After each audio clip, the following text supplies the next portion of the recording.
ಬಂಧುಗಳೇ, ಆಷಾಢ ಮಾಸದ ವಿಶೇಷತೆ. ಹಿಂದೂ ಸಂಸ್ಕೃತಿಯ ಮಾಸ ಪದ್ಧತಿಯಂತೆ ಆಷಾಢ ಮಾಸ 4ನೇ ತಿಂಗಳು ಆಗಿದೆ. ಈ ಮಾಸದ ಹುಣ್ಣಿಮೆ ದಿನ ಉತ್ತರಾಷಾಢ ನಕ್ಷತ್ರ ಬರುತ್ತದೆ. ಆದ್ದರಿಂದ ಈ ಮಾಸವನ್ನು ಆಷಾಢ ಮಾಸ ಎನ್ನುತ್ತಾರೆ. ಪ್ರತಿ ತಿಂಗಳ ಹುಣ್ಣಿಮೆಯ ದಿನ ಯಾವ ನಕ್ಷತ್ರ ಇರುತ್ತದೋ ಆ ನಕ್ಷತ್ರದ ಹೆಸರಿನಲ್ಲಿ ಆ ಮಾಸ ಇರುತ್ತದೆ. ಈ ಮಾಸವನ್ನು ಸೌರ ಪದ್ಧತಿಯ ಪ್ರಕಾರ ಕರ್ಕಾಟಕ ಮಾಸ ಎಂದು ಕೂಡ ಹೇಳುತ್ತಾರೆ. ಕರ್ಕಾಟಕ ಸಂಕ್ರಾಂತಿಯ ನಂತರ ಸೂರ್ಯನು ಉತ್ತರದಿಂದ ದಕ್ಷಿಣದ ಕಡೆಗೆ ತಿರುಗುತ್ತಾನೆ. ಇದರಿಂದ ಇಲ್ಲಿ ರಾತ್ರಿ ಅವಧಿ ಹೆಚ್ಚು ಆಗುತ್ತದೆ ಮತ್ತು ಹಗಲಿನ ಅವಧಿ ಕಡಿಮೆ ಆಗುತ್ತದೆ. ಇದು ತಮಗೆಲ್ಲ ತಿಳಿದ ವಿಚಾರ ಆಗಿದೆ.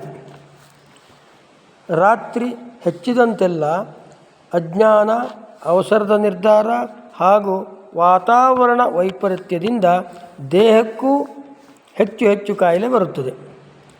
ಅರಿಷಡ್ವರ್ಗಗಳ ಆದ ಕಾಮ, ಕ್ರೋಧ, ಲೋಭ, ಮೋಹ, ಮದ, ಮತ್ಸರ ಇವುಗಳ ಪರಿಣಾಮ ಕೂಡ ವಿಪರೀತ ಆಗುತ್ತಿರುತ್ತದೆ. ಇಲ್ಲಿಂದ ಮುಂದೆ ತಾಮಸ ಆಹಾರದ ಕಡೆಗೆ ಮನಸ್ಸು ವಾಲುತ್ತದೆ. ಇವುಗಳ ನಿವಾರಣೆಗಾಗಿ ದೇವಿ ಆರಾಧನೆ, ಶಕ್ತಿ ಆರಾಧನೆ ಅಥವಾ ದೈವನಾಮಸ್ಮರಣೆ ಮತ್ತು ಮನನ ಅಥವಾ ಧ್ಯಾನ ಮತ್ತು ಶಾಂತಿ ಸಾಧನ ಪ್ರಯತ್ನಗಳು ಈ ತಿಂಗಳಿನಲ್ಲಿ ಹೆಚ್ಚು ನಡೆಯುತ್ತಿರುತ್ತದೆ.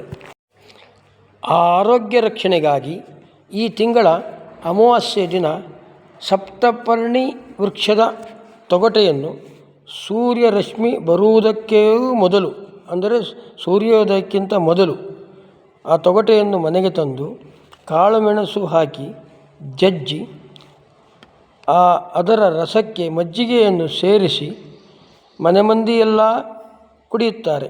ಇದರಿಂದ ಮುಂದಿನ ಎಲ್ಲ ತಿಂಗಳುಗಳಲ್ಲಿ ದೇಹದ ರೋಗ ನಿರೋಧಕ ಶಕ್ತಿ ಹೆಚ್ಚುತ್ತಾ ಹೋಗುತ್ತದೆ ಹಾಗೂ ಜನರೆಲ್ಲ ಆರೋಗ್ಯವಾಗಿರುತ್ತಾರೆ. ಆಷಾಢ ಮಾಸದ ನಂತರ ಪ್ರತಿ ತಿಂಗಳು ದೈವೀ ಶಕ್ತಿ ಆರಾಧನೆ ಬೇರೆ ರೀತಿಯಲ್ಲಿ ನಡೆಯುತ್ತಿರುತ್ತದೆ ಮತ್ತು ಕಾರ್ತಿಕ ಮಾಸದ ಲಕ್ಷ್ಮೀ ಪೂಜೆಯೊಂದಿಗೆ ಸಮಾಪ್ತಗೊಳ್ಳುತ್ತದೆ. ಆಷಾಢ ಮಾಸದ ಶುಕ್ರವಾರಗಳಂದು ಎಲ್ಲ ಕಡೆ ದೇವಿ ದೇವಸ್ಥಾನಗಳಲ್ಲಿ, ಶಕ್ತಿ ದೇವಸ್ಥಾನಗಳಲ್ಲಿ ವಿಶೇಷ ಆರತಿ, ಹೂವಿನ ಅಲಂಕಾರ ಮತ್ತು ಪ್ರಸಾದ ವಿತರಣೆ ಸಹಿತ ಪೂಜೆ ನಡೆಯುತ್ತಿರುತ್ತದೆ.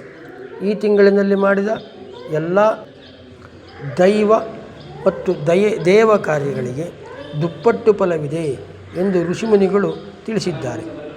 ಆಷಾಢ ಮಾಸದಲ್ಲಿ ಪ್ರಪಂಚದ ಅತಿ ದೊಡ್ಡ ರಥಯಾತ್ರೆ ಪುರಿ ಜಗನ್ನಾಥ ಮಂದಿರದ ಮಹಾರಥೋತ್ಸವ ಈ ತಿಂಗಳಿನಲ್ಲಿಯೇ ನಡೆಯುತ್ತಿರುತ್ತದೆ.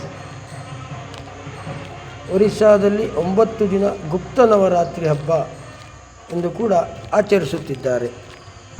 ಆಷಾಢ ಮಾಸದಲ್ಲಿ ಶ್ರೀ ಮಹಾಲಿಂಗೇಶ್ವರ ಮತ್ತು ಮಹಾದೇವಿ ಇವರ ಕೃಪಾ ಕಟಾಕ್ಷವನ್ನು ವರ ರೂಪದಲ್ಲಿ ಪಡೆಯಲು ಮೈಸೂರಿನ ಸಮೀಪದ ಶ್ರೀ ಮಹಾಲಿಂಗೇಶ್ವರ ದೇವಳದಲ್ಲಿ ಪ್ರತಿ ಶುಕ್ರವಾರ ನಡೆಯುವ ಮಹಾದೇವಿ ಅಮ್ಮನವರ ಪೂಜೆಯಲ್ಲಿ ಪಾಲ್ಗೊಳ್ಳಬೇಕಾಗಿ ವಿನಂತಿ.